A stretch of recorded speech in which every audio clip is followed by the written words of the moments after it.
Hello, everyone. Thank you all for being here. It's really amazing just to be in community, especially at these times. Just to see everybody's faces and just really feel the energy of everyone.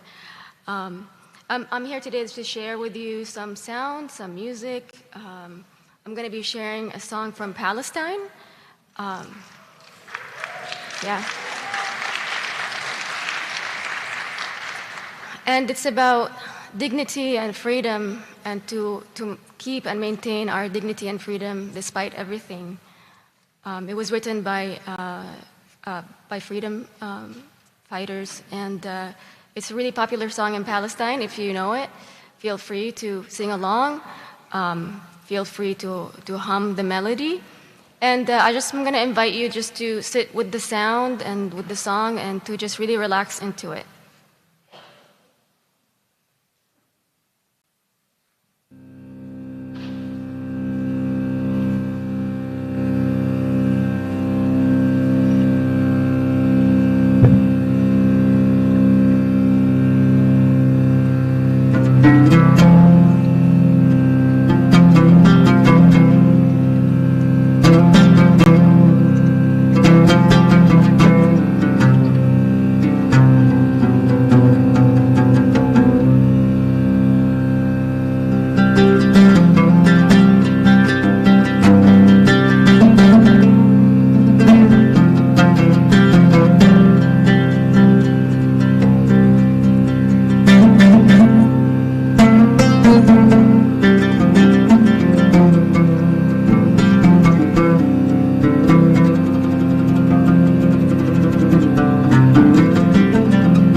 Thank you, everyone.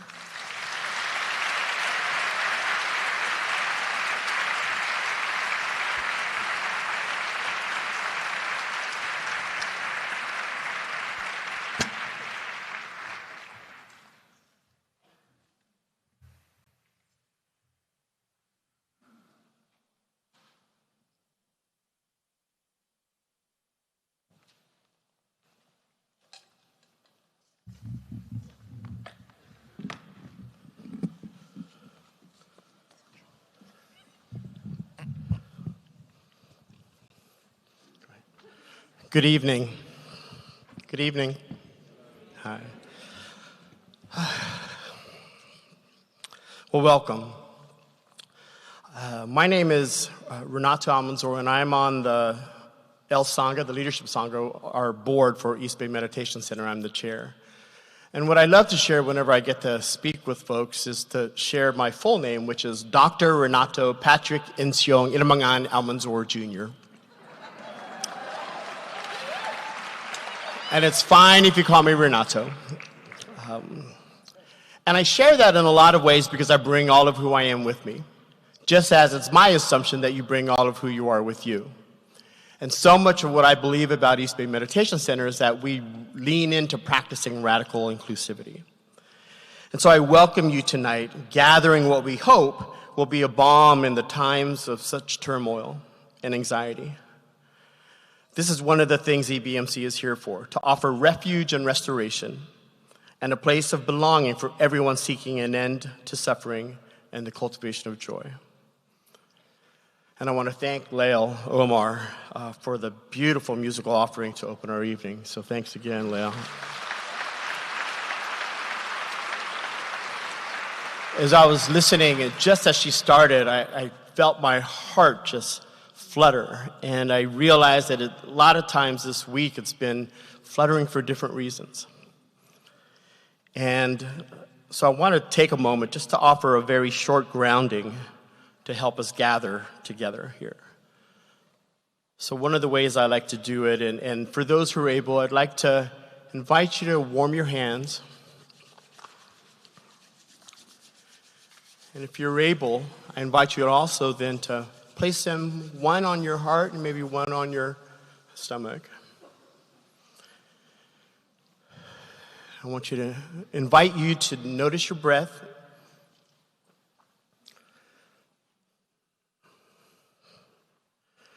And invite you to consider that as you're breathing in, your breath is accessing love somewhere in your body. And as you're breathing out, you're sharing that love.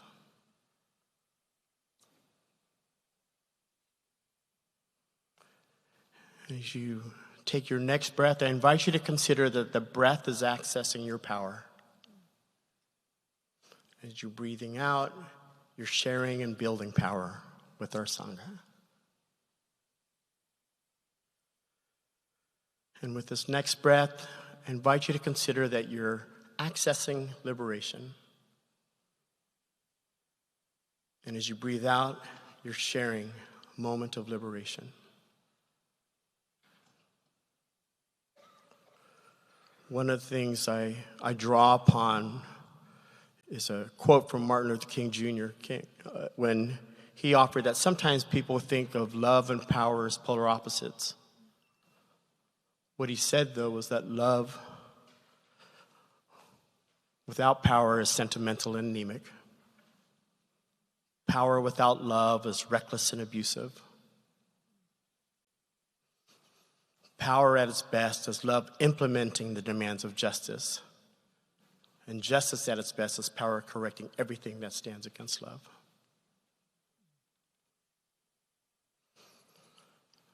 So as you take another breath in, I invite you to consider that you're accessing your love, your power, and your liberation.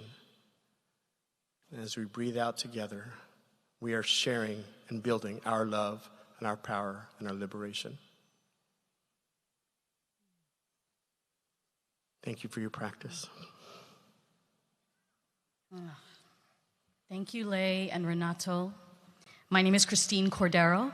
I am a longtime EBMC Sangha member and a former board member at EBMC. Yeah. Get up for your beautiful selves as well. And I was talking to a dear friend in the audience earlier and saying what divine timing tonight is. And what does it mean, especially in these times, to create sanctuary and refuge inside of us and between us in this moment, right? And what does it mean when so many things are out of relationship and wrong relationship? How do we start to be in right relationship? So we open tonight always, always acknowledging the land that we are on. We are on unceded Lishan Ohlone territory. And as many of the Dharma teachings or teachings that come out of our center teach us that it is not enough to speak your values, you must also act in your values. So EBMC also pays the Shumi land tax that is held through the Segorite Land Trust. Now,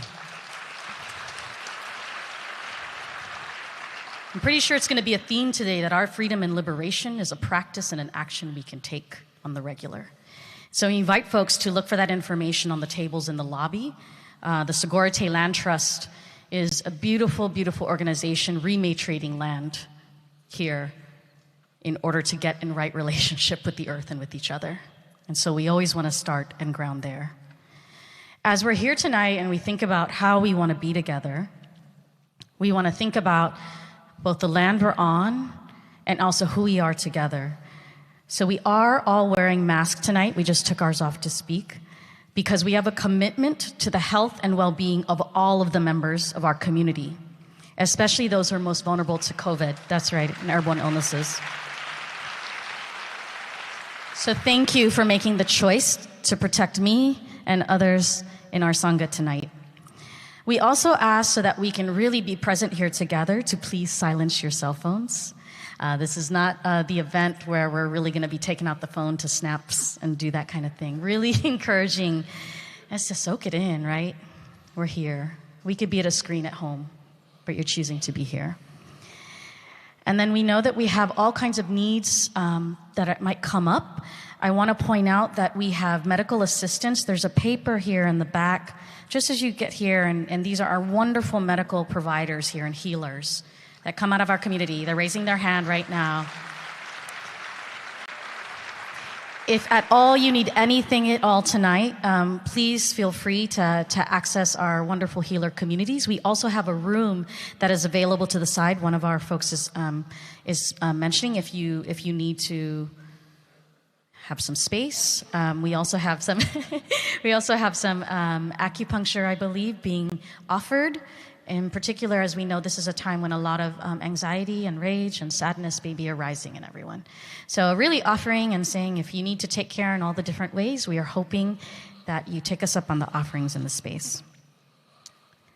We are also not just this beautiful room. I wish you could see this. Actually, turn around, look around. No one is coming for us, but we are here for us. Yeah, it's beautiful. And what you don't see is that there's an additional 1,500 people on the live stream right now. Yeah.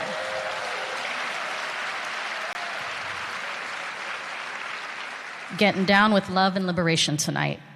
Yeah, and we want to give thanks to Haymarket Books for making that live stream tonight possible.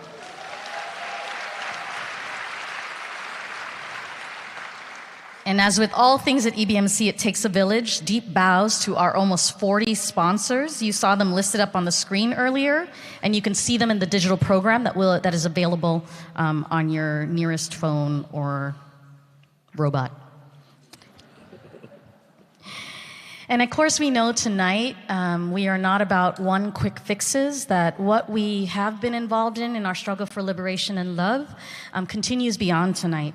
So just a few things that will be offered. Lama Rod, Prentice, and Angela have graciously agreed to sign books after the program. And Marcus Books is selling in the lobby right outside of the auditorium where you can get that. So the book signing will be afterward.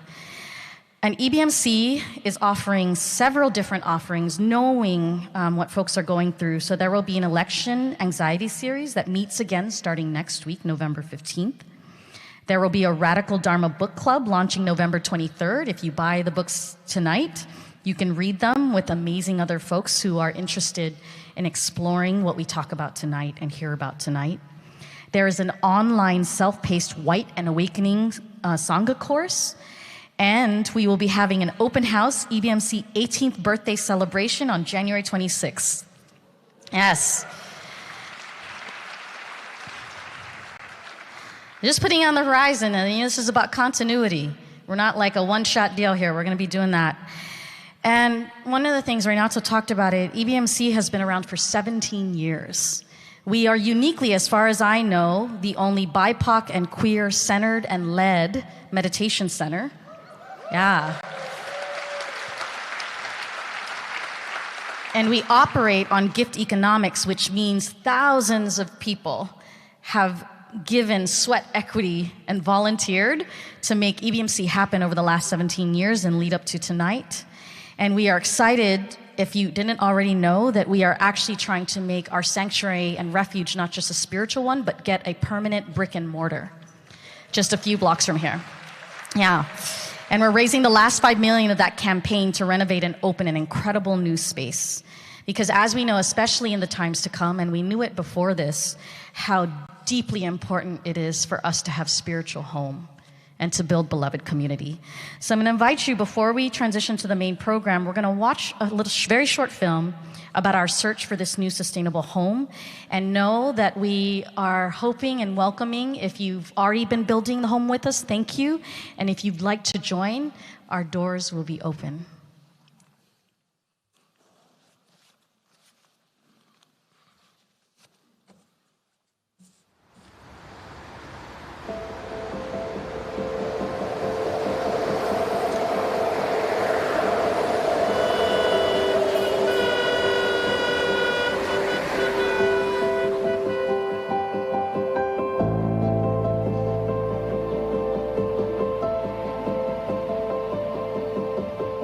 As a Black queer person, I feel like when I walk into EBMC, I feel at home. It has to do with seeing teachers that reflect my identities, seeing sanghas that are predominantly POC, and just knowing that if I bring something up in this space, it will be held. EBMC is a really special place. Our commitment to radical inclusivity separates us from so many other places. We actualize that commitment every day through our deep, deep dedication to accessibility. There's just a number of ways that EBMC is really committed to keeping our doors open to everyone. One of the ways that the East Bay Meditation Center is a leader in Western Buddhism is in bringing together practice and social justice. Before the East Bay Meditation Center, I am not aware of anyone even thinking about bringing these two things together. It really created a movement that didn't exist before.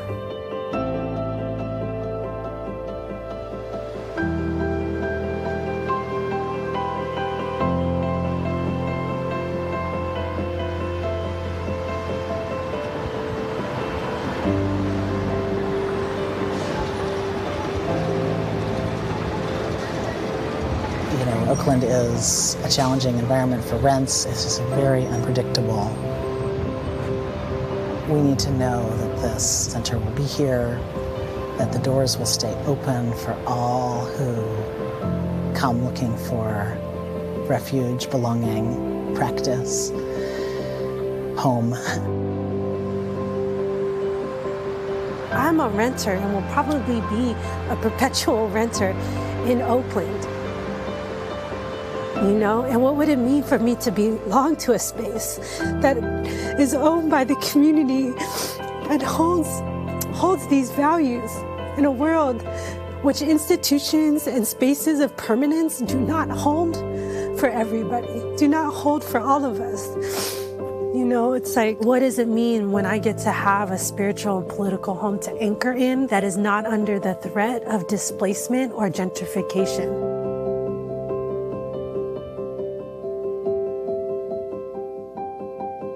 So the work I do in the world is in the field of diversity, equity, inclusion, and justice. really, for me, being able to do that kind of cultural change work on a daily basis takes so much energetically that it's super important that I cultivate my own sense of self and not just have a space of refuge, but a space of restoration and regeneration. For people who come to East Bay Meditation Center, feeling a sense of being welcomed and developing a sense of belonging is one of the most important bases that is necessary for people to be able to learn more about their inner worlds in order to gain skills to apply to the outer worlds.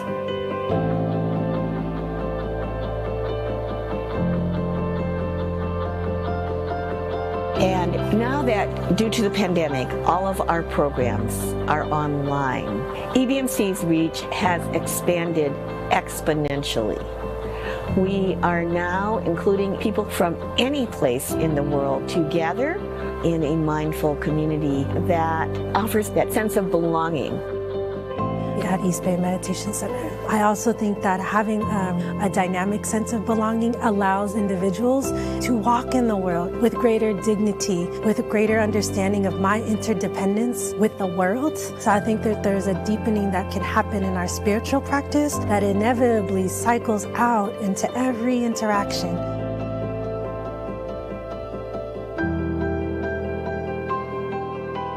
I think about what gets healed and what gets created 7 generations down. It starts with ownership of land. If we want the world to change in 7 generations, we actually need to give present day people a home that they own, land that they owned. It's not just about what happens in the inside of the building, it's the whole thing.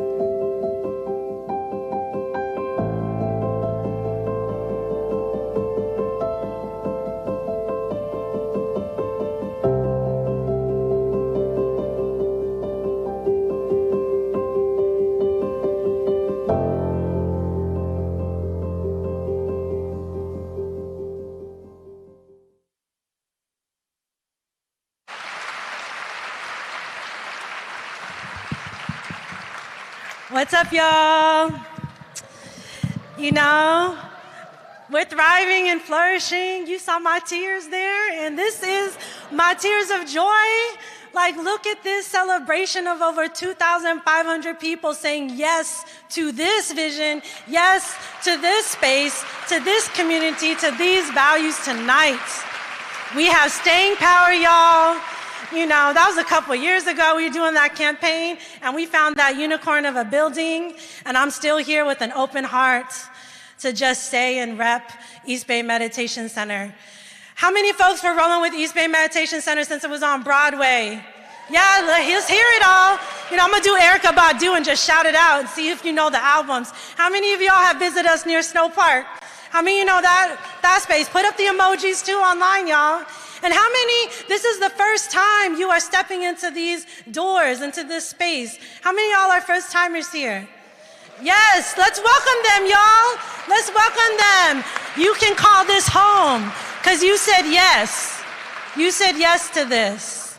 You said yes to this. So again, my name is Kimmy Mojica, and when I talk about ownership and stewardship of land and space, that is what we are talking about here. And yes, this is a beautiful night. It's like our anniversary. We haven't gathered together here as our extended Sangha, digitally and in person, since the pandemic. So let's give it up for y'all for making it through. Let's give it up for making it through this week, right? And you could be anywhere else, but you are here. And you've heard a little bit about the history here. I came into the doors in 2007, unemployed, hurt, and just like down and out. And I volunteered, and I don't even know if y'all remember like Word, you know, there was no Canva, there was no Eventbrite. We had to do the Excel sheets, you know, and I was just putting in my little time, sitting in there, going to POC Sangha. What's up, POC Sangha? The oldest Sangha, East Bay Meditation Center. Spring, Larry, Musham, all the founders here. You know, look at what is happening right now. We found that building. We've raised $6 million. We got $5 million to go. So I'm just saying, if everybody here, you know, when you're feeling it, you can give right now. We're asking folks, again, in addition to our weekly practices and our retreats and our leadership programs that have rippled out, over 350 people have come through the doors sharing their power, sharing their strength, rejuvenating their vitality so they can be bodhisattvas out in the world. We have folks that are our doulas, our healers, our teachers, our social justice frontline organizers who get nourished not only through the practices, but by breathing together. Something that in times like this, we often forget, to be able to pause and drop in to this sanctuary of the heart. Not from up here, but down here. Let's take a collective deep breath and inhale, and exhale. One more time, inhale. And exhale. Oh, I feel like one of those conductors. Okay, watch out, y'all. I'm Filipino. We about to sing in a second. Because, you know, Renato, Christine, you know, Jonathan's here. We got the, you know, look out, look out. Look out, hold up. So all I got to say is that you may not know this. This may be your first time. But each one of the folks who are in practice ripple out and radiate just as much as EBMC does. I know you have ancestors that are so happy you are getting nourished and are here tonight. There are spirit beings, there are little ones that are coming after us that are ready to arrive. And each of you have a universe of communities that get to be fed when you are nourished, when you are rested, when you get a chance to rejuvenate and restore and revive yourself. And we're about to do that tonight. Are you all ready for that? Awesome. So yes, but on the teachers and all of that and understanding that this work reverberates in all these different fields. All I want to remind us of, and as you see it in the doors, you see it just demonstrated here in the way the space is held and cared for tonight by all our community partners, by all our volunteers. We have been Sangha driven since day one. And so our model of gift economics at EBMC means that there is no one who is turned away for lack of funds or fees for any of our programs. You can walk in the door simply and to be basically who you are. No pretense. So tonight, before we get into our main event, Christine, I'm going to give permission to take out these magical devices, these phones.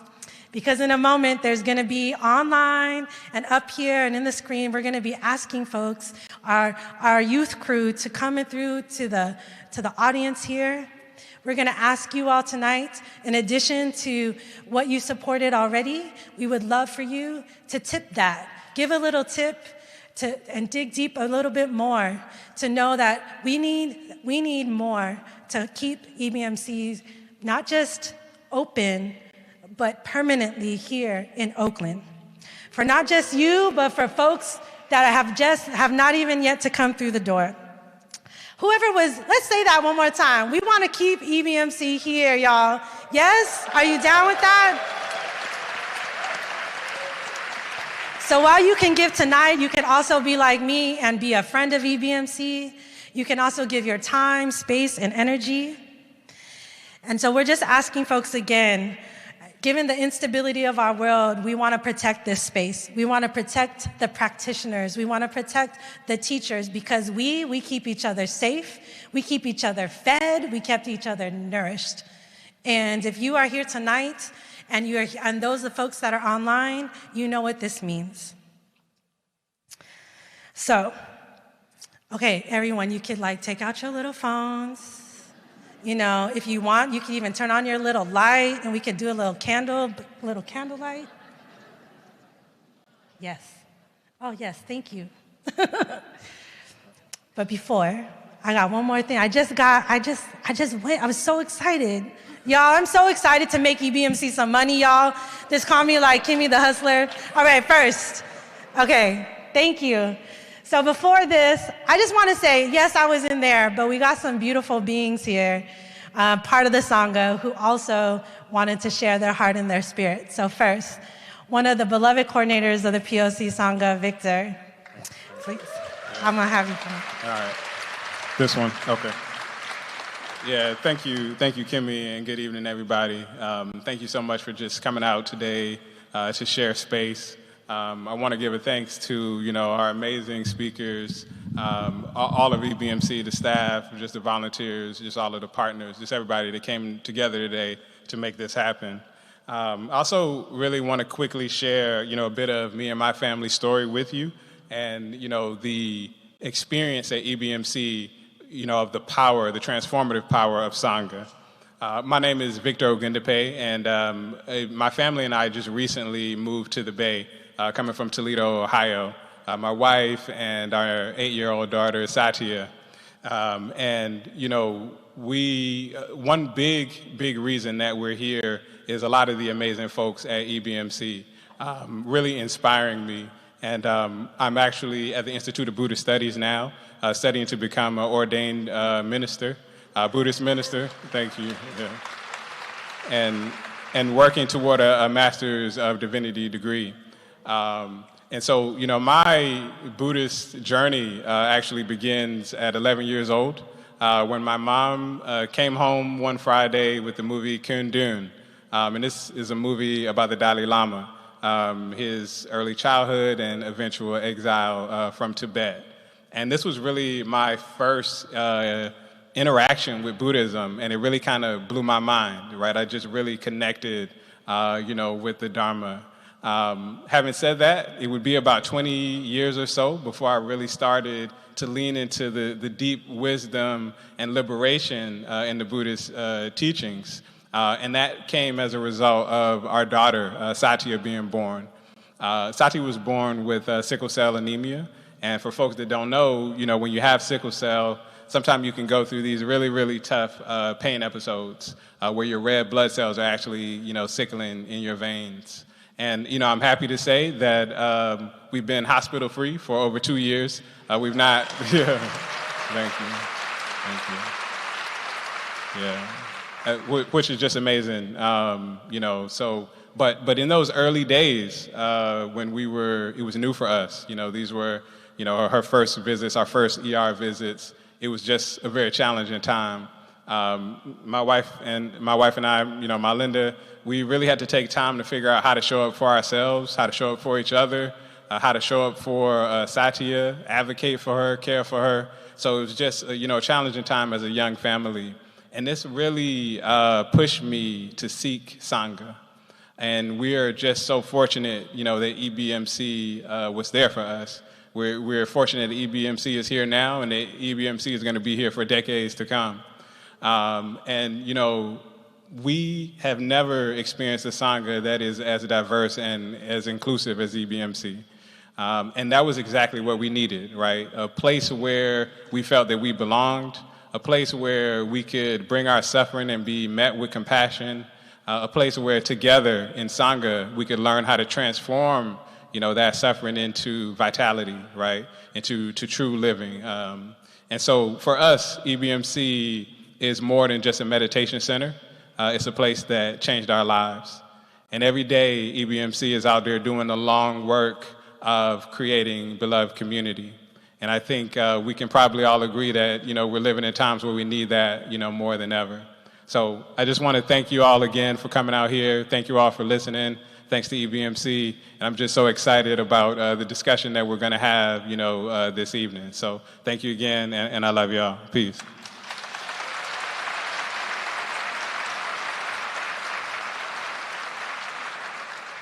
Hi, my name is Tallulah. I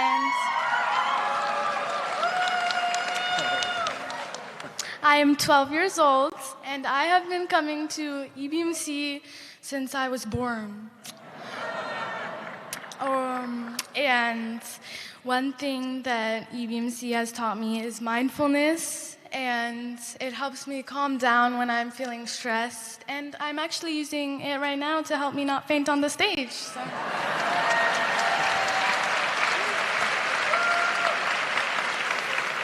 Another thing that EBMC has taught me is to be in the present moment and to remind me, because I'm a kid, how precious life is. And EBMC is always there for me, and it's such a safe space, and I just love them so much. So thank you guys.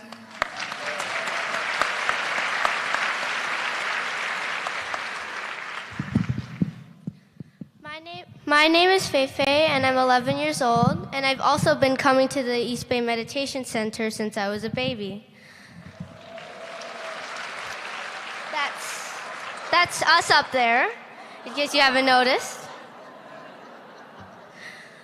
We're excited because the Family Sangha is coming back for the first time since COVID. It's for kids and their caretakers, and we invite you to join us there on Sunday, November 17th. Thank you for supporting the East Bay Meditation Center.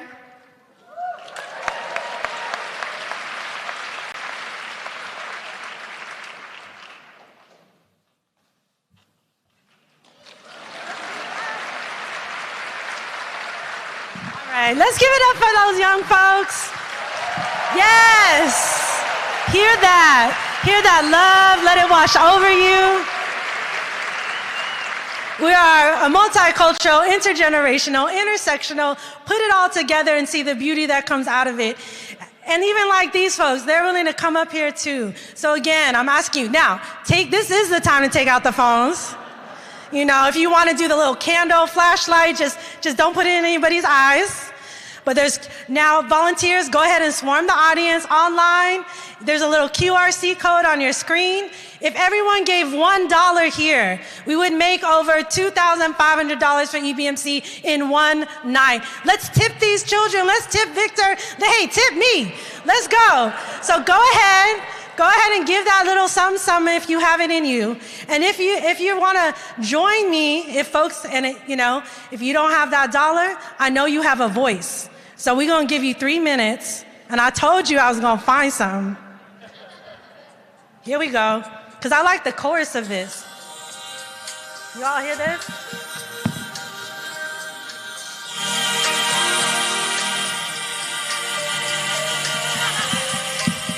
Come on, I know you know the song. Get the lights. In the morning. I'm not a singer, y'all. I need to hear some other people. The morning rain. Okay, we'll wait for the chorus. You better come in at the chorus. My arms again. Okay, I got the lyrics. Come to me on a summer breeze. Keep me warm with your love when you softly speak. What? And it's me you need to show. Let's show some EBMC some love. Deep is your love, how deep. Hey, come on, give me them lights. Honor me tonight, 'cause we're living in a world of fools, breaking us down. Post-election, God should let us be what? We belong to you and me. Da, da, da, da, da. Come on, yes, lights. After you donate, go ahead and turn that light on. Look at this. See, everybody, we got this. Must be the largest karaoke show, I think. We need to Guinness Book this right now. You know? Okay, there's 2 more minutes left. Come on. Here you go, the chorus. You need to show everybody how deep is your love? How deep is your love? I really need to learn. Get your voice in it. Living in a world of fools, breaking us. Get them lights up. We all should learn. My grandma would be proud. My Lola would be proud right now. Come on, uncles and aunties. I know you know this. Da da da. See, if you can't even sing, just da da da. Da da da. Da da da da da.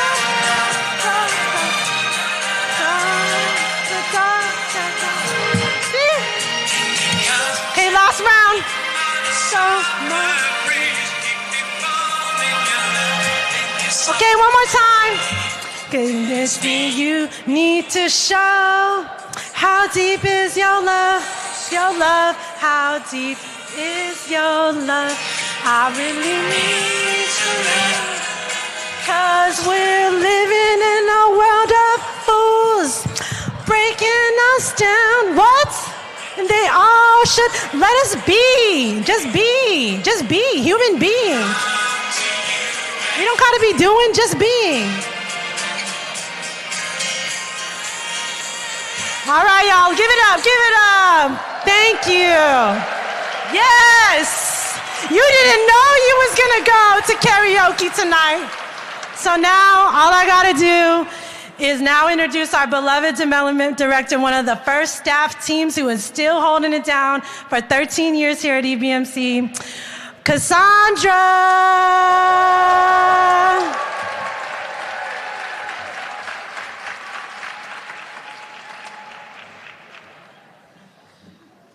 Okay, y'all, there's no way I can follow that.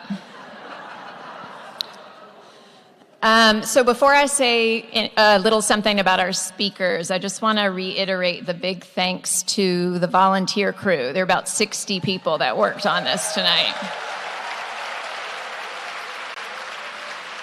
And like Christine said, for more than 17 years, it's been the sweat equity of thousands of volunteers that have made EBMC possible.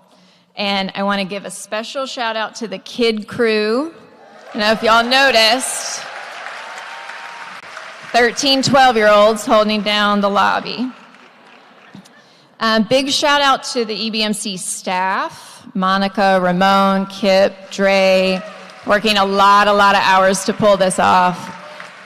And I really want to direct your attention to the digital program because Dre is our in-house graphic designer and does an incredible job. All of the graphics for this event and everything that was online and the digital program are all her.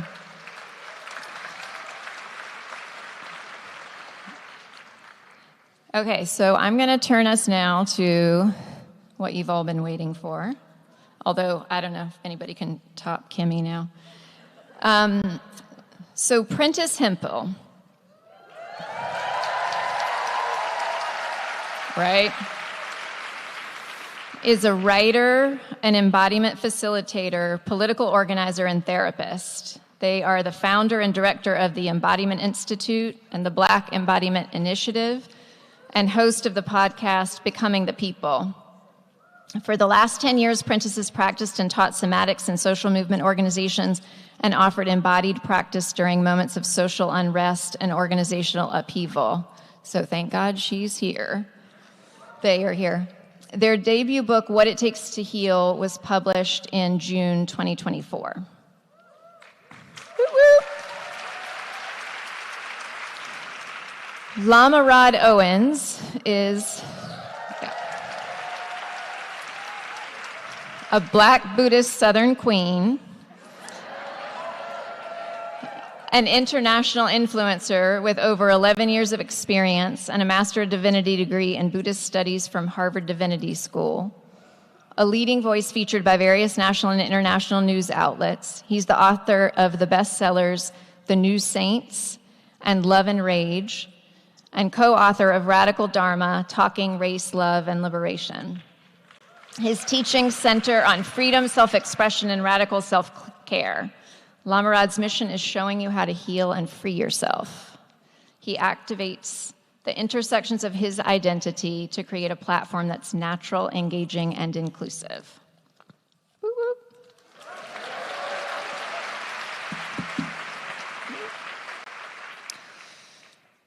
It is my great good fortune to have known Angela Davis since I was 22 years old. And I realized when I was thinking about what to say to introduce her tonight that when we met, she was about the age that I am now, which means we are both really old. And it was almost exactly 10 years ago that she was here with Jon Kabat-Zinn for EBMC. So we're grateful for her coming out again to support us. And I guess you can put us on your calendar for 2035. It's like, So I just want to say a little bit about my experience with Angela, which is that as a teacher, she always points out that the best way to approach a text or a new idea is with openness and appreciation for what's useful or helpful in it, not to immediately jump to critiques, which are of course much easier, but to engage with and discover what there is to be learned there, because there's always something. As an activist, she always is quick to point to other people's contributions and to remind people that she is one person among many, that it was a movement that freed her, and that it is always the work of many people that creates change, not just the efforts of an individual who has been put out front. Though she's not a Buddhist, she does practice what Buddhists or practitioners of mindfulness meditation might call right speech and right action as a natural part of who she is. She's exceedingly kind to the thousands of people she interacts with on a regular basis, and always generous with her time, talents, and resources. She's also a lover of children and dogs, maybe not in that order, I'm not sure. A vegan and an advocate of food justice, a very committed Pilates practitioner. And she's also distinguished professor emerita at UC Santa Cruz and the author of 11 books, the most recent of which, are Abolition Feminism Now with Gina Dent, Erica Miners, and Beth Ritchie, and the first volume of a collection of essays called Abolition, Politics, Practice, and Promises.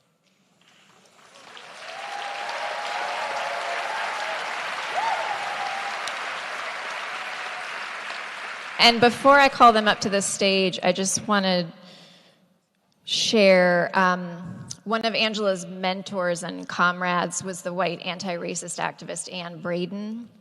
And I was reminded of this quote from her in thinking about this gathering. She said, "In every age, no matter how cruel the oppression carried on by those in power, there have been those who struggled for a different world. I believe this is the genius of humankind, the thing that makes us half divine, the fact that some human beings can envision a world that has never existed."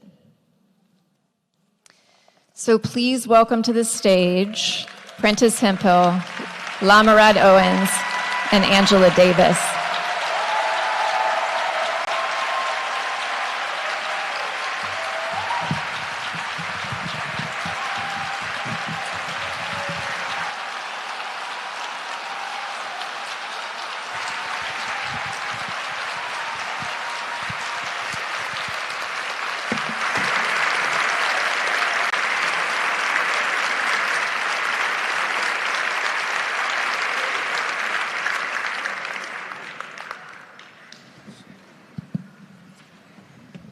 Before we get started, good evening, everyone. I have to tell you that I was not expecting that introduction from Cassandra. And I just wanted to take this opportunity, since I think I'm the only one of us who actually lives in Oakland right now.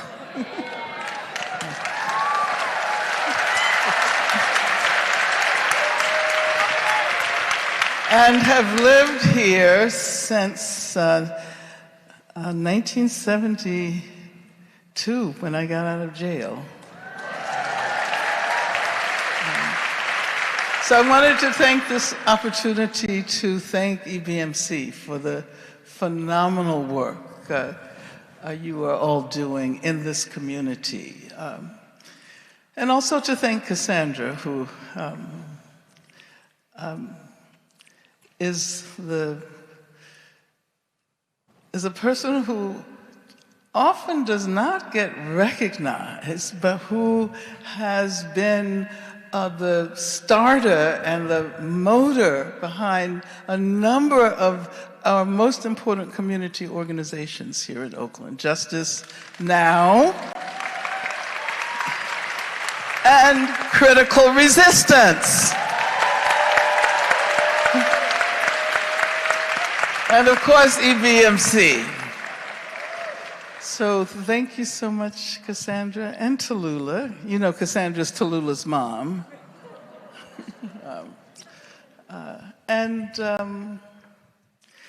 Who would have thought that we would be gathering here this evening under these circumstances? But having said that, I'm trying to get inspiration from Prentice and Lama Rod, so I'm going to turn it over to Prentice now. I'm trying to get inspiration from Tallulah, so we'll work it out together. Hello, everyone. Wow, lovely to see you all, and what an incredible honor this invitation has been. So thank you, EBMC, for extending that to me, and I'm so grateful and humbled to be on the stage with the both of you. Deeply moved by this experience, and if I weren't sitting on the stage, I would want to be here or live streaming. So I'm going to try to stand in the place of all of you and ask some questions and hopefully guide this conversation and reveal what it is that we really, I think, need in this gathering together. So it's kind of hard when you're like, I'm so curious, I have so many questions. Where do we begin? But I think to begin us, I want to name what it is I think is here. It was prescient to create this event on the other side of this election, regardless of what was going to happen. It was important for us to gather. But now on this side of it, my sense from talking to people, from being a human, is that we are all experiencing a lot. There's a multiplicity of things happening inside of us and on social media and everywhere else that we gather.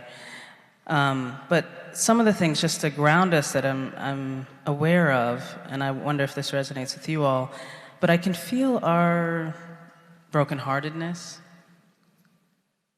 I can feel our rage. I can feel our grief, sense of betrayal, worry, fear, terror. All of it is here, and much more, I'm sure. So I want to name that and ground us in that. I don't want us to skim over what we might all be feeling in this moment. But in all of that, I want to turn to you both with a question, which is, can you share from your perspective, your place, what time is it? You know, as Grace Lee Boggs would direct us to ask, what time is it as far as you can see? What are you paying attention to? What do you see when you look out? Just to orient us, just to ground us.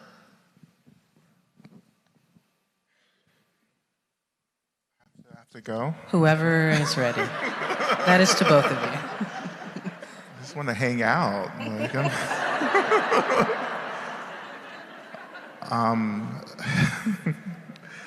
I'm like speechless. That's not common for me. Wow.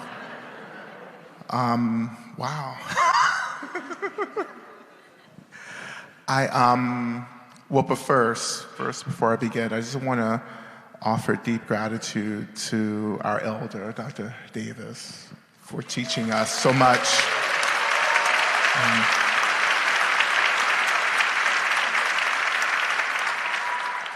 It is an honor for me to be here. I don't necessarily believe that I've earned my seat here, but here I am.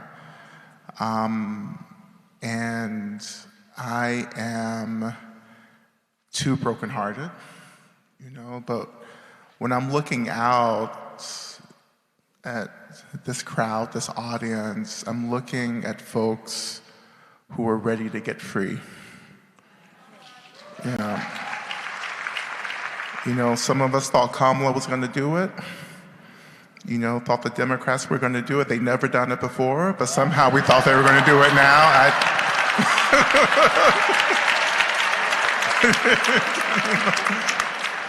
You know,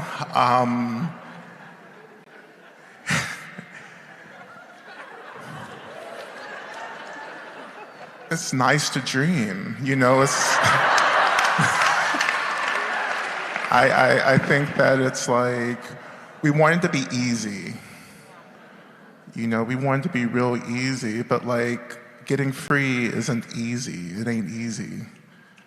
It's work, it's labor. It takes us to the edge, right? And you have to step off the edge, right? Over and over and over again. You know, don't start. You know, I come from preachers.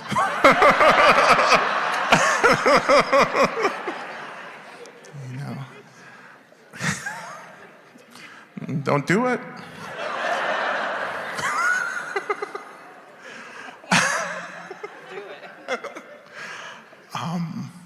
But no,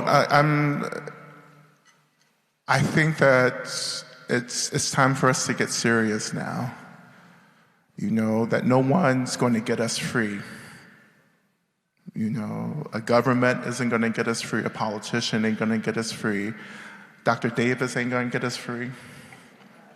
Right? Princess ain't going to get us free. Right? At some point, we have to choose this for ourselves. Right? We have to say yes. Right? And I think that's what I'm seeing. People are ready to say yes. And when we say yes, of course, the next question is, what are we willing to offer? What are we willing to put on the table now? Right? So that's what I have. Thank you.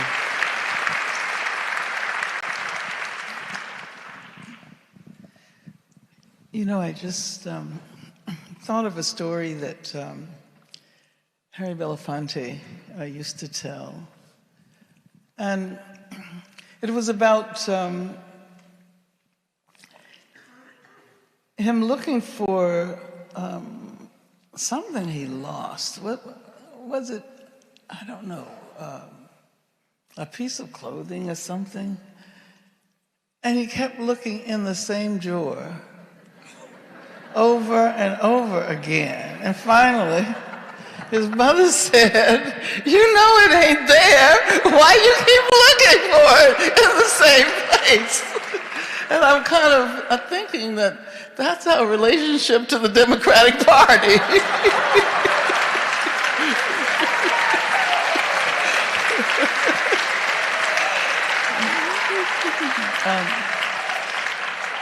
But you know, if you had asked that question, Prentice, a week ago, a month ago, I probably would have wanted to celebrate how far we've come. I probably would have, wanted to talk about how phenomenal it is to live at a time when we have really learned how to stand up against racism, against patriarchy and homophobia and transphobia, and how we've learned to stand up against settler colonialism, especially in Palestine and Gaza right now. Because I'm really excited and really happy about that. But I've had to learn how to hold that in tension with all of the pain and the suffering. And right now, it seems like we're tipping to the other side. So I'm not going to talk very long, but I want to maybe provide a different perspective, a planetary perspective, because oftentimes we myopically look at our own situations without asking ourselves, what does this mean for the world? What does this mean for the planet? And where are we? What time is it? And let me tell you, when I learned that Elon Musk acquired $26 billion more on the night of Trump's victory. So we are living in an obscene time. And we have to call capitalism what it is, because it's not just the man, it's a system of capitalism. And I just want us to pull back and acquire, and for a moment think from that kind of really large planetary perspective, the obscenity and the damages of capitalism and the increasing concentration of wealth into ever smaller numbers of people, and that wealth has been produced largely by polluting this planet, making this planet unlivable, not only for humans, but for all living beings. So that's a very sad perspective. But that's where we are. And I think we have to face up to it. And on the other hand, I think we can bring about change. I mean, I'm not completely depressed, even though it seems like I am. And I am.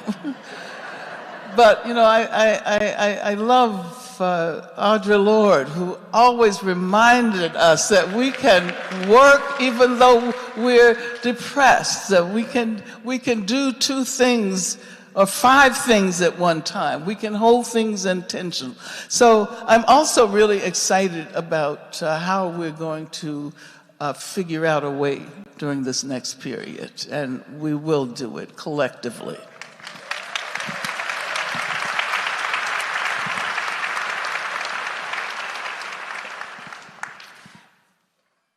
I want to go into that just a little bit more here, and something about Cassandra's note of you as a professor saying, let's meet the text first with what I can learn here. I don't know, that really struck me, and I hope, you know, if anybody else needed that lesson, I hope that we can hold on to it. But I want to ask this question really of you, Dr. Davis, as an elder to all of us, but really specifically as someone that's been through some cycles of some flavor of what this might be. I'm curious if there are lessons or learnings or reminders that are rising to the top in this moment for you. Are there lessons from another time that are kind of coming forward that feel important to share? And I guess I just want to add one other piece to that of like lessons both about how we face the kind of external pressure, repression, etc., and how we also address the internal, the between us splitting and discord that can happen. If you have anything that comes to you.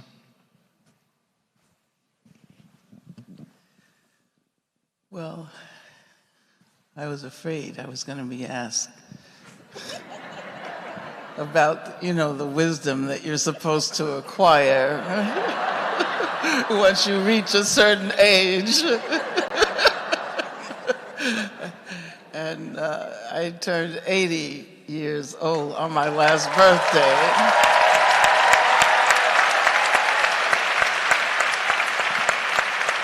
But to tell the truth, I do not feel wise. Well, you know, there are a lot of reasons why. I think it's important for those of us who have accumulated experiences to share those experiences. But it's also as I always try to point out, important for those of us who are older to be able to learn from those who are younger. Because after all, they represent our future. They're closer to the future. So I'm always mindful of not occupying that space of being the elder with all of the wisdom to impart. But having said that, I do think that that there's something about the long durée of struggle that makes it really important for those of us who've had the opportunity to accumulate experiences over struggles, to share them, the moral, the spiritual, the aesthetic implications of those struggles. So, I'm happy to do that, but I don't think I've ever experienced anything quite like what we are experiencing right now. I was asking myself, how did we feel when Nixon was elected, or when Reagan? It wasn't like this. Even though we had a discourse about the dangers of fascism at the time, I cannot remember ever having felt this close. And so this is something entirely new that we're going to have to figure out as we do the work that will save us, from this impending, it's not even impending threat. We thought we had evicted fascism from the White House. I think that's what makes it feel so terrible, because we thought we had already dealt with it, and he just keeps coming back. And it's not so much the figure that we're talking about, it's the class. And if I were to say what I think we're lacking in this moment, I would say that we're lacking a consciousness of the importance of the working class in this era of end stage capitalism, or whatever you want to call it. So I think that I'm willing to, throw my hat in and do the work that's needed to do to try to figure out how we make it through this period. But I think all of us, of all ages, this is going to have to be a totally multi-generational struggle. And it's not going to be those of us who are older who are going to have the answers. I can tell you that. This is like new, and it's terribly new. It's new with a terror.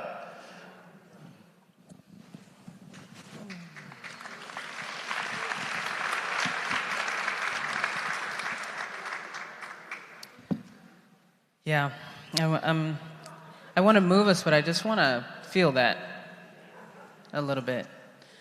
Because I think it's something that a lot of us feel and know, and it's continuing to know more about it, letting it drop in, and listening to what it's going to require of us.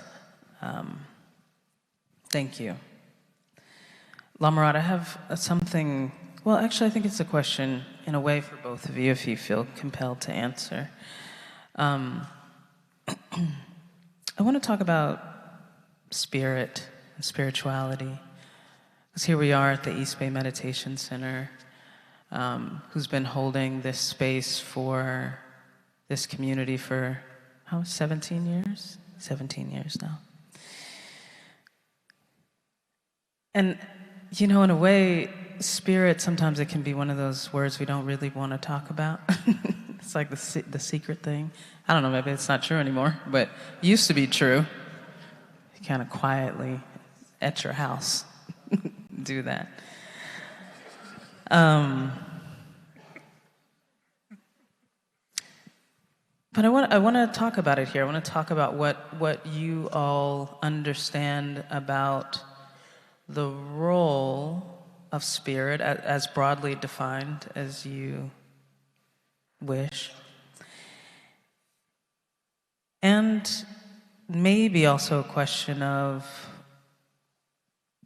what about faith related to that question of spirit? I'm really curious your thoughts on the role of spirit and the role of faith. You know, I think in this moment, when I think about spirit, it is this knowing that I am more than this moment. I'm more than the trauma. I'm more than the despair or the hopelessness. I'm more than the object of other people's domination or policing.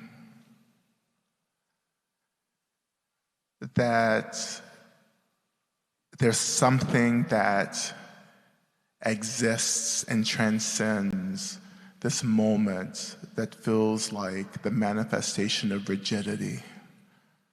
That I am fluid, spacious, free, boundless. I am unlimited. Even though this world tries to convince all of us that we are limited, that we're fixed and stuck in place.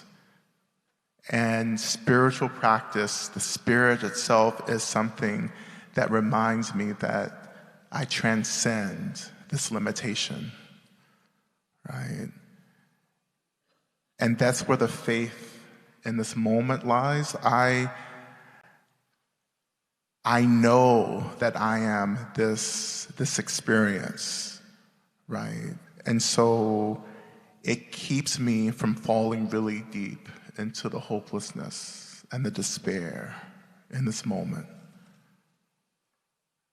The hope, right? The hope which has been the backbone of my ancestors, right? The hope that kept them loving and building community and dreaming about freedom and working for that freedom generation after generation, despite their bodies being filled with this trauma, right? That every generation kept this hope that God is going to turn this around, which is rooted deep in the spirituality and the faith of Black people, right?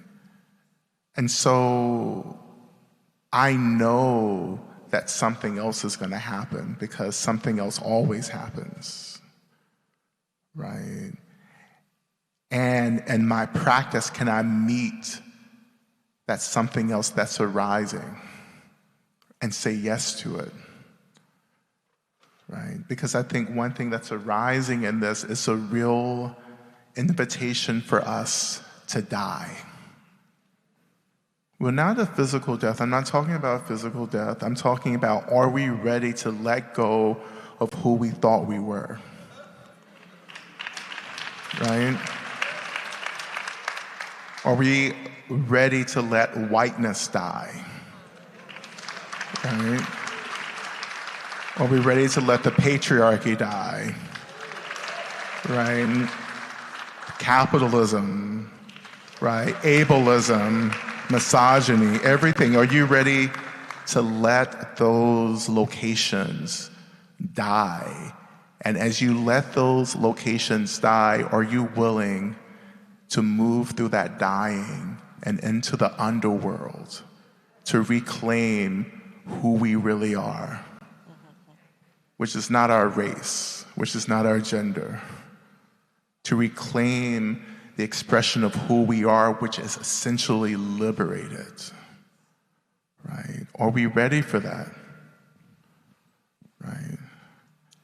And so that's my practice. My practice in this moment is like, it's time for me to die, right? It's time for me to die, and it's time for me, after that death, to resurrect, right? Because that's what we've been working for and dreaming for, right? We can't get to that beloved community, the abolitionist community, until we let the old shit die, right? It's no longer serving us, right? And that's a hard process. And this is why we need community, right? We need our communities, our colleagues, our comrades, our elders to hold each other. We have to hold on tight but gently to each other as we move into this dark night, right? And we have to call on our ancestors to walk with us, to move through with us, right? And the only reason I'm here in this moment is because of the ancestors, right? Who keep showing up and saying, yeah, we never gave up. Like, we never gave up. And I know a lot of us want to give up, right? But I need you to keep going, right? And choosing this death, right? Because we don't have a choice anymore, right? We don't have any other choice but to move through this process, right? Yeah.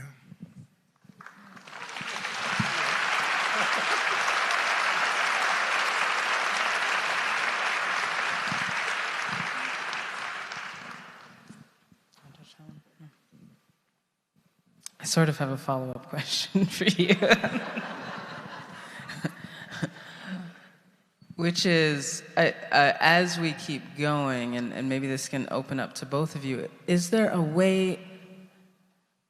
So one of the things that I've been talking to people about is just that some people feel fatigued, tired, and there's a mandate that we keep going.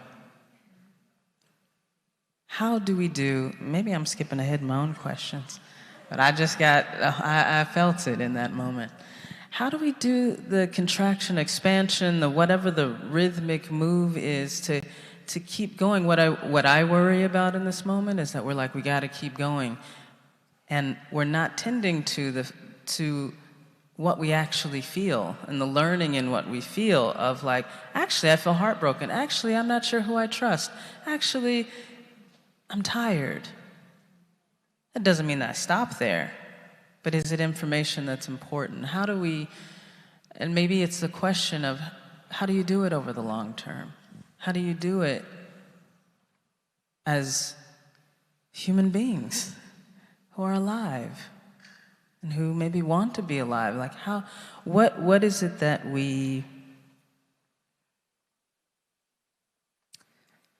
what do we hold on to? What's the story we tell? How do we animate ourselves into being in this over the long term, into doing the work, but doing it in a way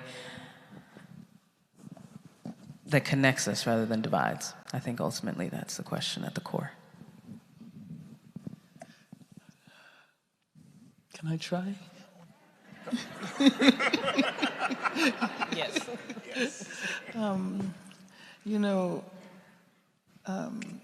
Prentice, maybe I can link this to the previous question about spirit. Because it seems to me that if we tackle this issue as something that we're going to deal with as individuals, then it is absolutely and utterly impossible. And I want to bring this back to the question of capitalism because it's in the context of the individualism that is always promoted by capitalism that first and foremost we think of ourselves as individuals. And so, you know, what if we saw ourselves as individuals, but not first and foremost. First and foremost, as a community. Sorry, my corsage is coming off. I don't think I've had a corsage since I went to my high school prom. But thank you, EBMC. So, you know, what if we always thought of ourselves as collective beings first? So not as an individual who's going to have to carry the entire burden, not as someone who will be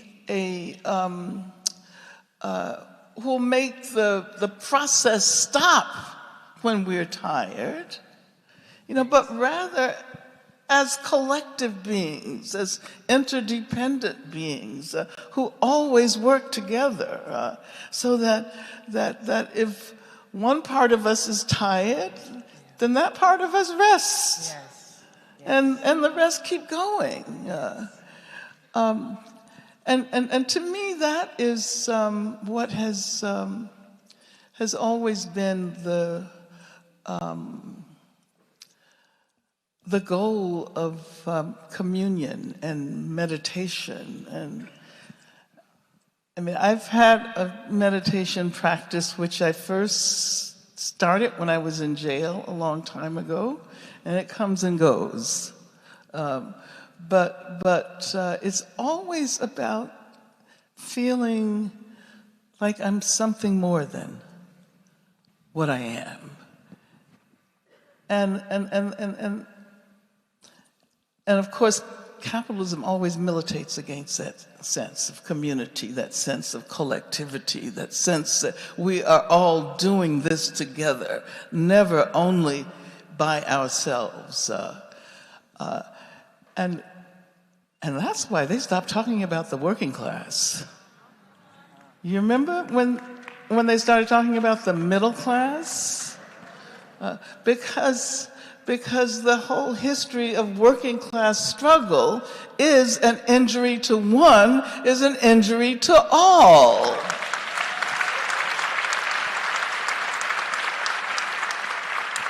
So I'm just wondering how we can cultivate a greater sense of being together and and you know, perhaps dying together.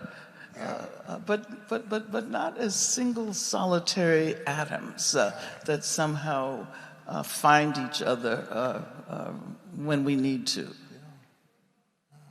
Does that make any sense? It makes perfect sense to me. I mean, you can say anything and it makes sense to me, but I just, even like adding on to that, Dr. Davis, I just think that there are so many of us who are... You can just call me Angela.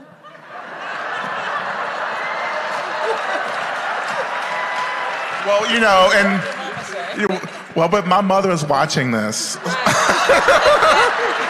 So I'm already getting a text probably right now. It's like, you better not call her.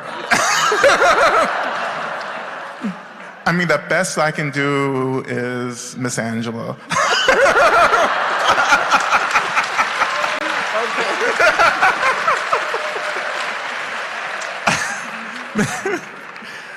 But I'm gonna try my best. You made a request.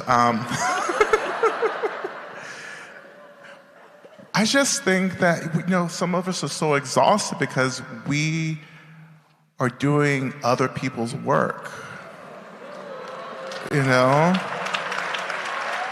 Right? And I think we have gotten confused and we've conflated our work with everyone else's work. And we're carrying so much right now, and we don't have to be doing that because this is a time where we all have to come online now. Like, we all have to do our work. We have to move to our front lines of our work. Like, we can't live vicariously through other people making a choice to get free and to do the work. Like, that's what's being revealed. And I know that there's this little movement with Black women and Black femmes right now who are just like, we're on break. Right? We're on break. And I support that. Right? I'm an ally, in that. But what's really being said is that you have expected us to do all this work, and it hasn't gotten us anywhere, right? Because not everyone has stepped up to the plate, right? And now it's like we're gonna move out the way now and open this space and let you start taking up this space and doing work now, right? But I think that exhaustion, yes, is not all of us are doing the work. And secondly, we're not doing everything we need to do to create communities where care is centered, right? Because capitalism keeps creeping into it, But how do we start building community, creating community, where we are deeply concerned with the well-being of people? When people say they need to take a break, how do we let people take a break without judgment and feedback and a process, right? Or accountability, all the things that we love to do, which also becomes a distraction from doing real work. I don't have to get along with you to get free together. I'm not trying to get you to understand me 100%, but what I need us to understand is that this is where we're going, right? And can we support each other in getting there? And once we get there, we can try to like each other, but me liking you is not the work. Me loving you is the work, right? And I think that's an important shift that we have to move into. It's like, when I talk about love, what I'm saying is that I need all of us to be free, right? I don't care who you are. You deserve to be free, right? You don't have to earn that. You deserve that, right? I can't restrict my wish for freedom, for you in an effort to hurt you or to get back at you for the harm that you've done. Because I think that's a carceral logic that we have to unlearn, right? You don't have to be good enough to get free. You deserve to be free, period.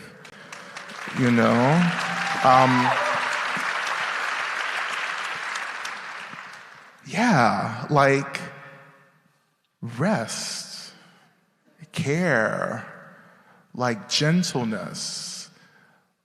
How can we restore gentleness right now? Even in crisis, we have to be gentle with each other, right? And for those of us who need to rest, can you rest? Can we let you rest, right? Because you can't get free depleted. Freedom and liberation isn't this thing where it's if I can just drain myself enough, then I can deplete myself to liberation. That's not what this is. What this really is that how can I get filled and restored and overflow, right? How can I get just so filled up that I just expand beyond what I think I am into my most authentic expression? Right. And that's a hard shift when we feel so depleted, or we're functioning under this illusion of there not being enough, right? There is enough, right? I am enough, you're enough. Now let's own that and move forward in building this real liberatory movement now.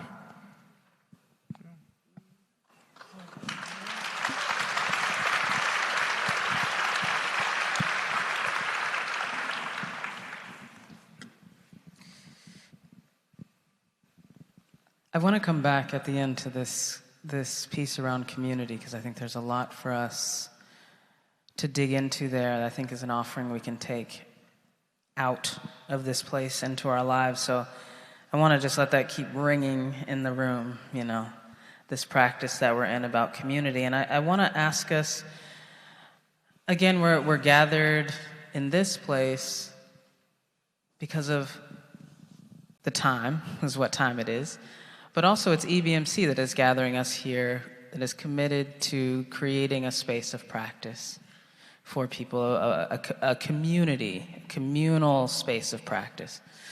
And I heard today that Angela does Pilates. I didn't know that. Now I know that.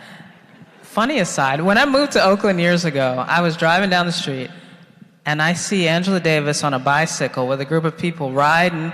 You were riding. Oakland Yellow Jackets. I don't know, yes. But I thought, where in the world am I right now? That I'm sitting here at this stoplight and Angela Davis is riding a bicycle. I was like, okay. See, I thought no one would recognize me in the helmet. No, I did. I did. I did. I saw you. I was like, I've gone through the portal of Oakland. This is like, what is going on?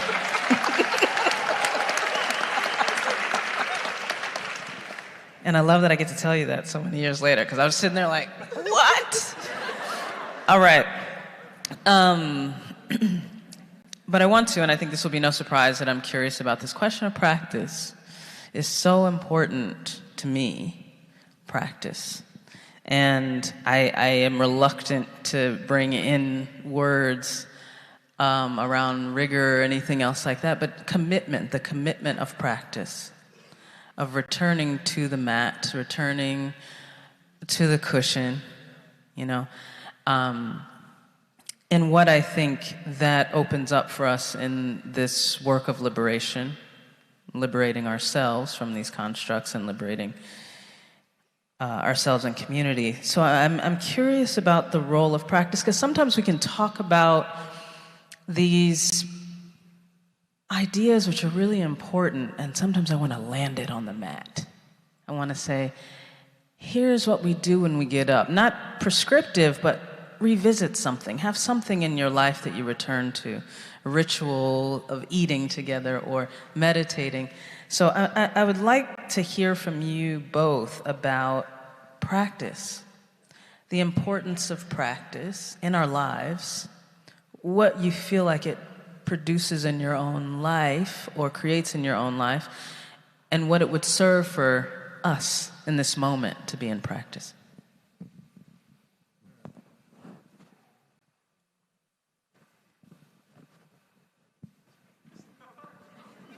Would y'all like me to tell you who I want to hear from first? Angela, I would love to hear from you. All right.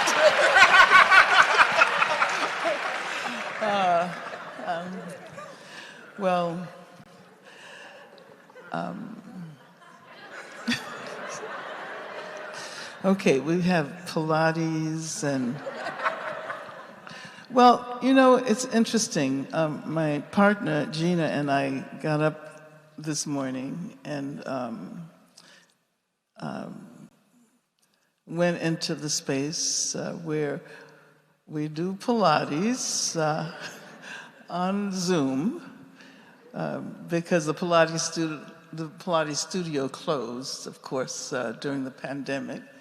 So we've been working with some of the same trainers continuously over the last several years. And how long has it been since the pandemic was over? Well, anyway. And so, you know, to return, and we do yoga as well. We do yoga on Tuesdays, Pilates on Wednesdays, yoga on Thursdays, and Pilates on Fridays. So, and it's a practice. And I totally appreciate, Prentice, that you brought up this issue of returning to the practice. It gives you a kind of discipline. And then I think about Mariam Kaba saying that hope is a discipline. And so, how can you develop a practice that is going to keep our sense of possibility and freedom alive? And I think that that this is what this is why the Black Liberation Movement means so much to so many people all over the planet, because we've figured out how to do that and how not to experience that struggle primarily as pain, but how to experience the struggle itself as joy. And I think that's the meaning of Black movements. Gina, you wrote about Black joy in the early 1990s. And so that made me think about the part that art plays in all of this, and that we often underestimate art and culture and those practices that reproduce over and over again the hope that we need in order to continue to do the work, even when we feel like we can't do it any longer. I think that I'm thinking about a book that was written by Leanne Simpson and Robin Maynard and Leanne Simpson, Rehearsals for Living. So I see practices as rehearsals for living, rehearsals for abolition, rehearsals for revolution. So we get to experience in the process of engaging in those practices a little bit of what we think freedom might mean. And as we continue to engage in those rehearsals, in that practice, we develop a fuller sense of the very meaning of freedom. We explore other dimensions of freedom. We explore aspects of freedom that we never knew existed before we began to engage in that practice.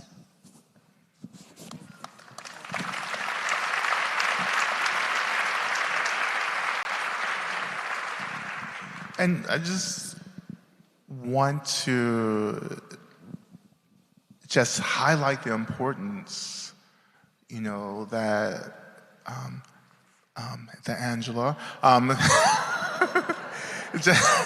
just uplifted, which is joy, that there has to be a place for joy even in the despair. And joy has to become a discipline and a practice. Even when we feel like it is not something that feels like it is in solidarity with the moment, with the heaviness, the density, the realism of the moment, it's like we have to choose joy, because joy for me becomes a way that I restore myself for the work, right? In many cultures, many people who have faced real struggle, even genocide, there has been joy, right, in those moments, right?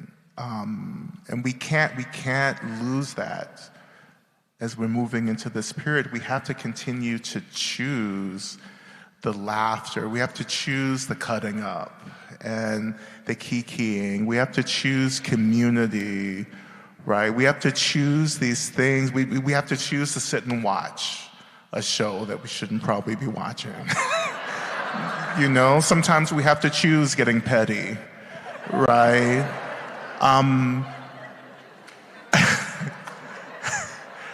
Which is fun. Like, some of you need to like actually back off from being petty, you know, like you've mastered it. Right? You know, let other people choose that, but you're like, but that's what I'm bringing to the movement, is the pettiness. And you're like, I'm feeling policed now. You know, just say that, honey. But I think one thing that's important to point out too, along the same lines of practice and choosing joy, is that like some of us are too serious about liberation. And it's a real thing. You can get too tight and serious about liberation, and it ends up actually spinning you deeper into incarceration. Right? And some of you really struggle to build communities, to build movement, because you're too intense.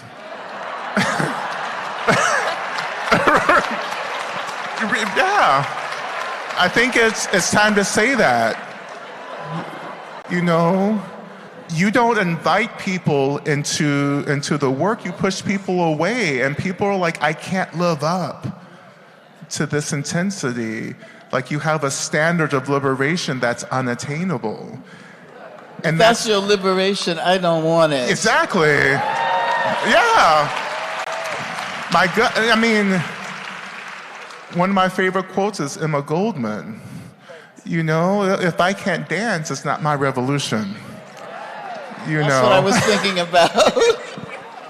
You know, if I can't drop it like it's hot, you know, don't invite me.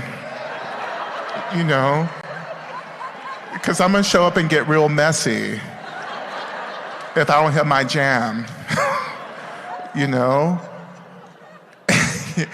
like, it's people's understanding and expression of liberation can get so intense and tight because it's not embodied. Practice, right? It's something that's romanticized. It's a theory, it's a concept, but it's not living in your body. When you bring liberation as a praxis into your body, then it starts actually integrating into real time, into the moment. Not a theory, but a lived experience moment of fluidity, openness, creativity. And that's what we need to return back to, and the stakes are high. You know, it's like sometimes we have to do this work on the go. You know, sometimes we have to grieve on the go. You know, and that's something that we can learn how to do as well. But just to finish up here, you know, it's just like I just need some of you all to calm down. I know. For real, no, but seriously, I know people are dying. We're dying. People are dying. People have always been dying, right? And this is the complexity of real liberation work. Like, none of this is perfect. And everything that isn't perfect, everything that doesn't make sense, we have to mourn it, right? You have to touch into the sadness and say, you know what, this is happening, right? And no matter how much I try, this will continue to happen, right?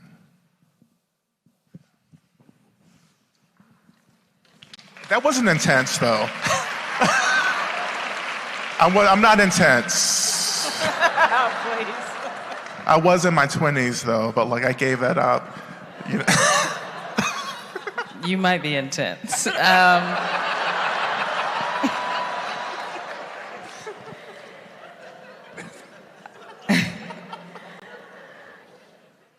I want to just go a couple more places here, and I want to revisit this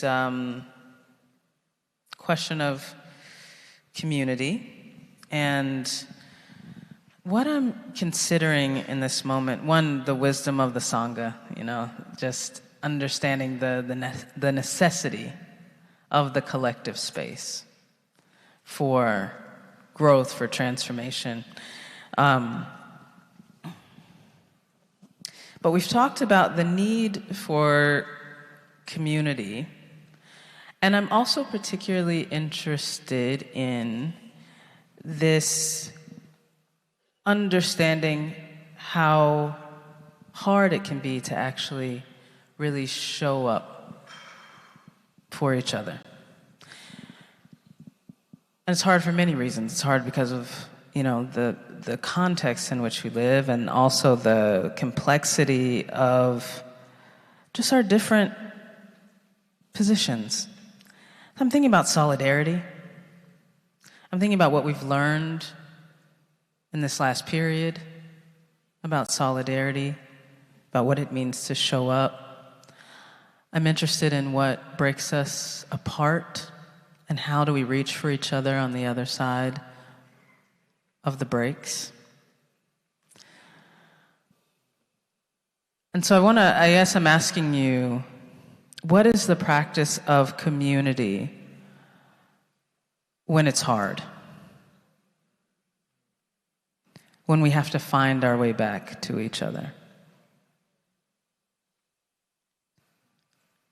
Because I feel like that's actually that's a question that's going to be sitting between us in this moment and in future moments. If there's any insight or offering there, how do we build it and keep building?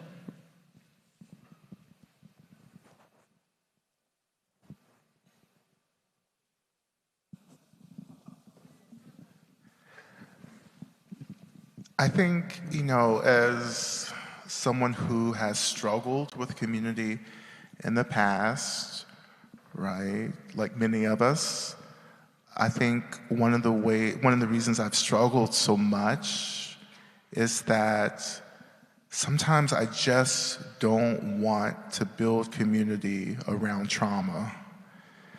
And I come from communities that are really good at that. And I'm tired of going to places where all we do is celebrate how hurt we are and build identities on it that feel really rigid and stuck, right? Like that doesn't get me free. And so I choose isolation sometimes, right? I can't be in community where we're not centering care. Because when there is no care, there's really just forms of violence, right?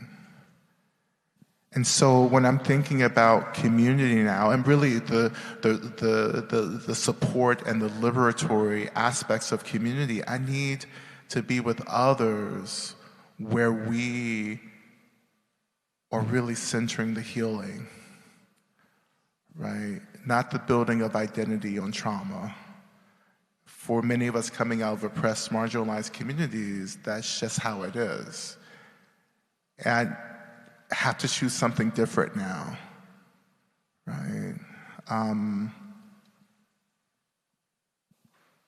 But in this really ideal liberatory sense, for me, community, right, is where I'm held. Community is where I want to be held and seen, right? Where I'm being encouraged, right? Where I'm being supported and becoming my most authentic self, not being forced to conform, right? Not being forced to self-identify with the trauma because that's how we gain membership, right? Or the more traumatized I am, the more Black I am. If I'm not identifying with the suffering, right, then can I be trusted, right? To start disrupting that, and I think this is why communities like EBMC is really important. We're here in community looking to heal, to uplift each other through this profound practice of deepening awareness of what we are, right? To center this real collective liberatory ethic where we're saying we're all trying to get free and we're helping each other get free. And at the same time, we all have to do our work, right? As well as support others in doing their work. And I think that some of us, or I guess many of us, are entering into this new period of like really understanding what liberatory community is, not kind of performance, you know, or faking it, but what does it mean to be with people and to let your heart break together, and for not and not to be judged or critiqued, but to be allowed to be, right? Not to try to fix people, but to allow people to be, right?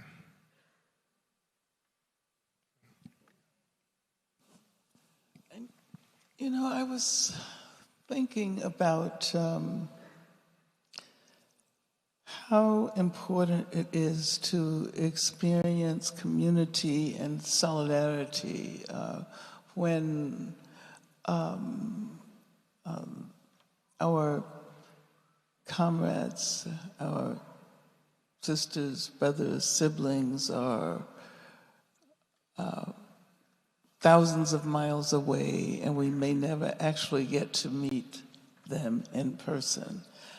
I mean, when you were talking about community based on trauma and community that's in a lot of ways dedicated to the perpetuation of that trauma, I was thinking about the state of Israel. I don't know if I can say that here, but you know, I was thinking about the fact that that's such an example of the dangers of community that is grounded in trauma. Because, you know, I was trying to think of one cause that has been supported by the state of Israel that is not related to the Holocaust. I don't know, can anyone tell me? And that is so sad because it means that people who live there and who don't break away, as many have, not enough, never get to experience what solidarity means. Both to be the recipients of solidarity and also to be the purveyors of solidarity. And I mean, I've told this story quite a few times, but when I visited Palestine in 2011, I was talking about the fact that when I was in jail over in San Rafael, I received this very moving letter from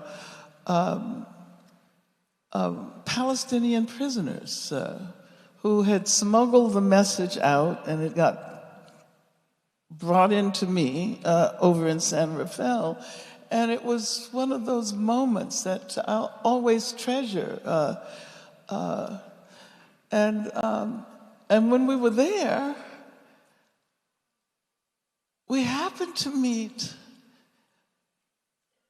one of the men who was a prisoner at the time and who had signed that message. And I'll never forget how that made me feel.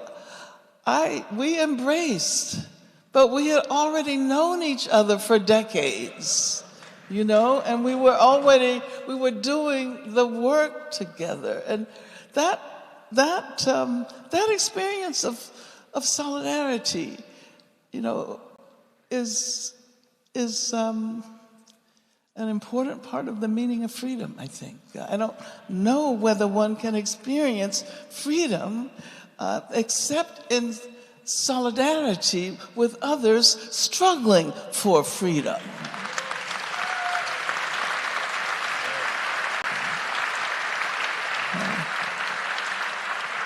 And so I think that when we build community, it is always that open community. It's always that, you know, solidarity and openness toward the past and toward the future. It's not only the future. Of course, it is the future, because that is where we posit the possibility of freedom. But in actuality, freedom is a practice. And the more we develop the practice, the more capacious our sense of the meaning of freedom becomes. It can only happen in community. There's no such thing as a single solitary person being free. I mean, what would you do with your freedom? I guess maybe like Elon Musk, don't let me get started with that, but anyway, when you know what. But you know, that's another question. What happens when people or when a community isn't interested particularly in healing, but they're interested in the trauma because they think it justifies what they do to others? Well, we see what that's bringing us. You know, there's a strange kind of dialectic that the person or people who have been the target of that violence, that unspeakable violence, end up becoming the perpetrators of that violence. I mean, that's the real danger of grounding one's identity in being in the trauma itself, I guess, and it just takes over. And you know, as I said before, that's why Black liberation is so meaningful to people all over the world, because it's not about only wallowing in the pain and suffering, but it's about creating something new, creating something beautiful, creating something joyful. And there is this, Gina, what is again? I'm going to have to ask you the name of the artist, Maria Gaspar, this artist who did an installation made in part out of the materials of the Cook County Jail, as a portion of it was being torn down, including bars, like the bars from the cells. And then what she did, Maria Gaspar, Chicago artist, what she did was to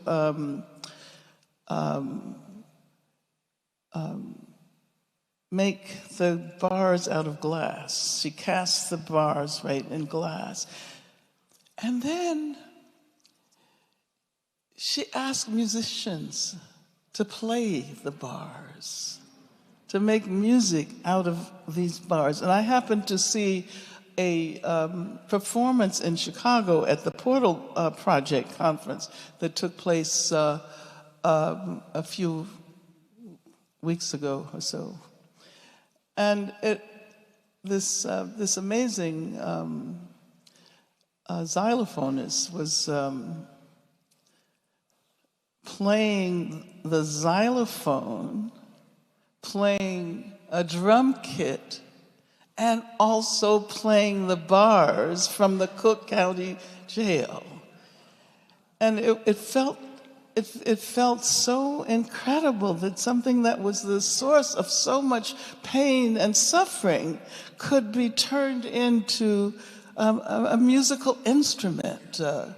And I think that kind of serves for me as a model of how we need to think about our relationship to pain and suffering and trauma.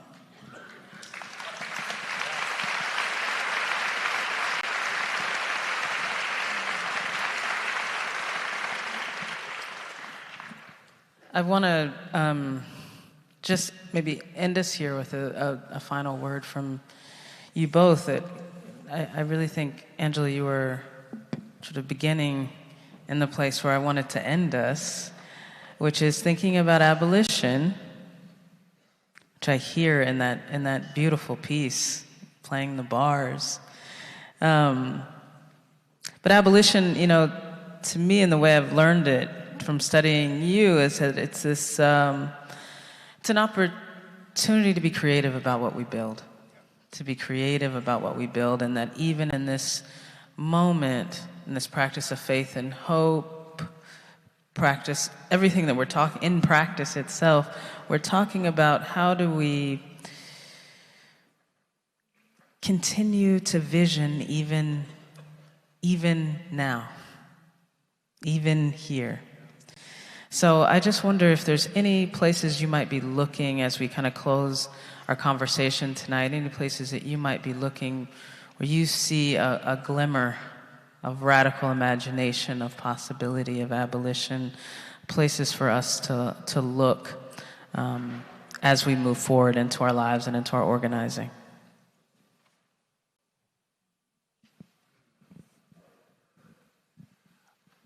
I mean, I think it's always important to reemphasize our dreaming.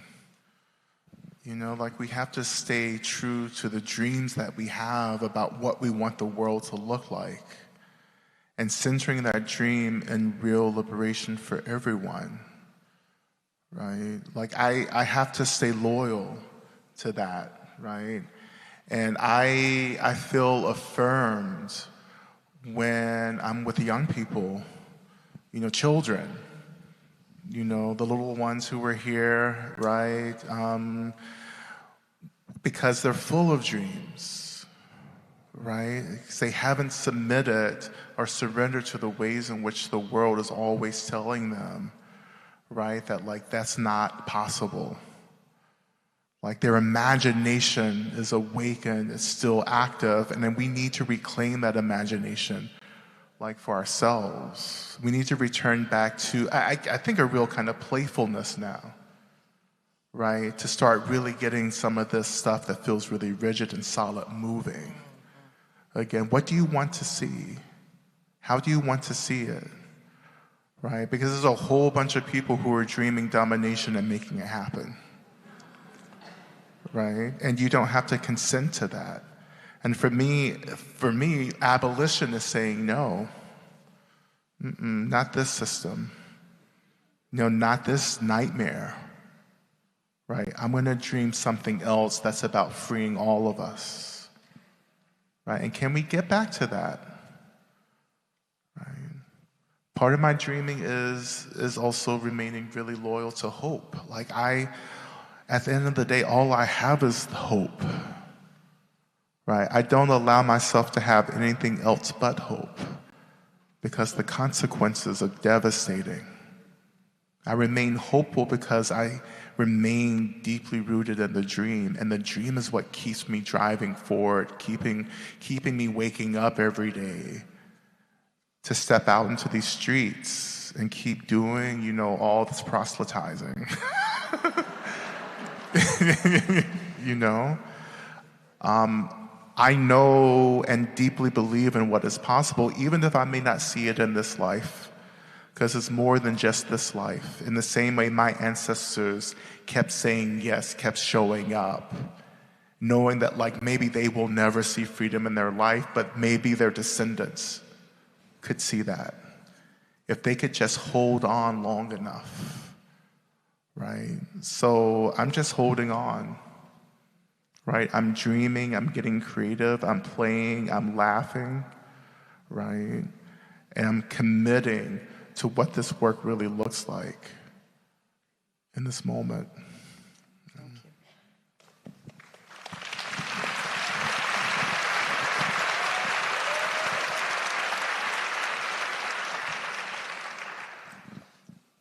I absolutely agree with you that we are our ancestors' dreams. But that creates a responsibility for us to create the possibility for more dreams for those of us who come after, us. I want to be a little bit more specific here. I know I've been talking about Palestine a lot.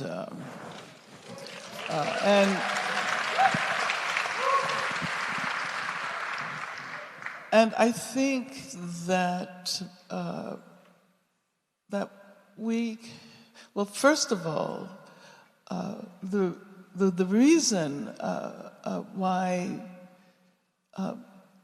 it's so important, I believe, to support Palestinians in struggle is because they provide a model for us.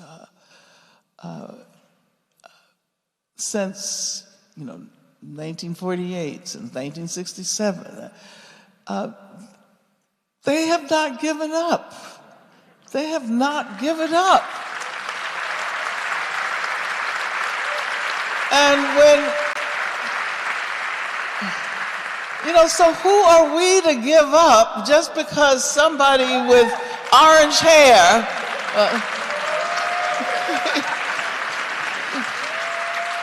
and I think the Palestinians, like our Black ancestors, teach us something about the nature of struggle and how important it is to pass it down. And as I often say, when we were on that trip to Palestine, I was just talking to a storekeeper in Nablus, I believe, who said, as long as a single olive tree remains in Palestine, I will be struggling for our freedom. And I think that supporting Palestine today is a way of supporting global struggles for freedom. Is a way of expressing a determination to get rid of a system. Here I come back to capitalism again. That is designed it's a system that's designed to produce and reproduce violence and exploitation and misery and pain. So if ever we're going to imagine a different kind of world, it has to be a world in which that kind of exploitative system that has always been a racial structure, a racist structure. It's always been racial capitalism, based on slavery and colonialism. I guess what I would say, I mean, I'm not trying to preach, I'm really not, but I'm trying to,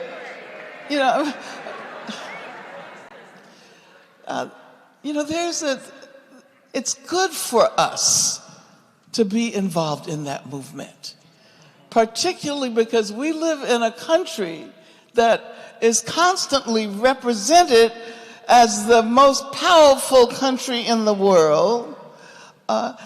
And we also have to begin to think about what it might mean in the future to abolish the very concept of the nation state as the way in which humans are organized on this planet.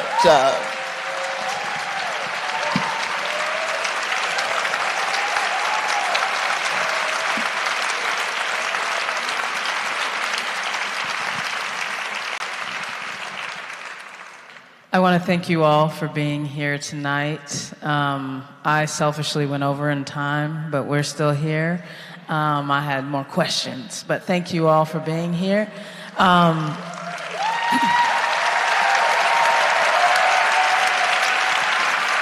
Thank you. Thank you to EBMC for holding space for us. Thank you to Lama Rod Owens, and thank you to Dr. Angela Davis.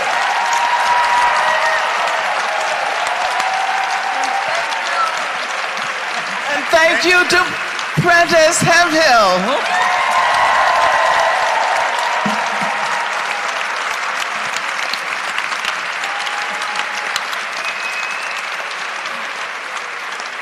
If you can stick around, want to stick around, I think we will be signing books somewhere, so find us in this giant building. There's a closing, so I'm gonna stop talking. Thank you once again. Let's give it up for the speakers,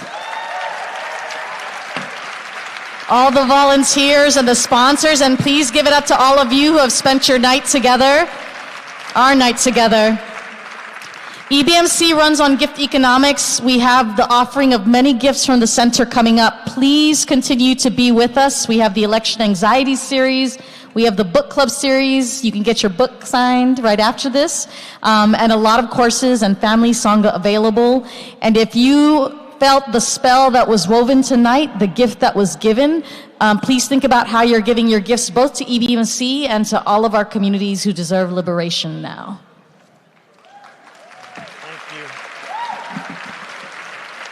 So I'm noticing there's movement. I guess you can consider me observant. And what I want to again do is thank Prentice, Lama Rod, Miss Angela for agreeing to hang around and sign books. So, and again, which Marcus Books is selling outside. But what we want to do is let our speakers leave the stage first. So if you can stay seated or stay in your spot for a moment, I'm going to invite them to leave the stage, and then I want to take another minute just to do a closing grounding ourselves. So if I can allow them to go that way.